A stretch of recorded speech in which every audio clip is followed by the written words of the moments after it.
ইউক্রেনকে সামরিক সহায়তা প্রদান সাময়িকভাবে স্থগিত করেছেন মার্কিন প্রেসিডেন্ট ডোনাল্ড ট্রাম্প।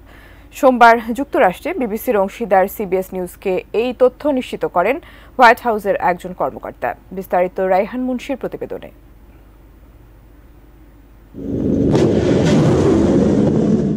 সময় এখন জেলেনস্কির পক্ষে নেই। রাশিয়ার সঙ্গে যুদ্ধবিরতি বা শান্তি চুক্তি করতে ব্যর্থ হওয়ায় ইচ্ছা না থাকলেও যুদ্ধ চালিয়ে যেতেই হবে ইউক্রেনকে।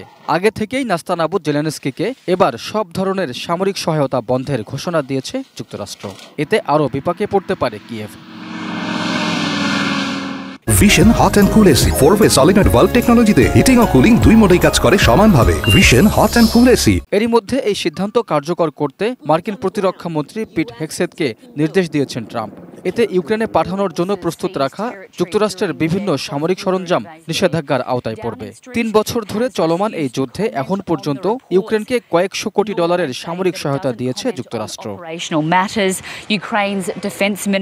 চলতি সপ্তাহে ওভাল অফিসে মার্কিন প্রেসিডেন্ট ডোনাল্ড ট্রাম্পের সঙ্গে ইউক্রেনের খনিজ সম্পদে যুক্তরাষ্ট্রের প্রবেশ নিয়ে বৈঠক করেন জেলেনস্কি। তবে ওই বৈঠকে চুক্তির চেয়ে নিজেদের নিরাপত্তার গ্যারান্টিকে প্রাধান্য দেন তিনি।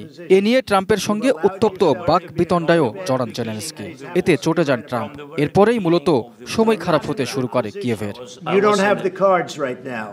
With us, you start having cards. But right now, you don't. Yeah, you're playing cards. You're playing cards. You're gambling with the lives of millions of people. You're gambling with World War III.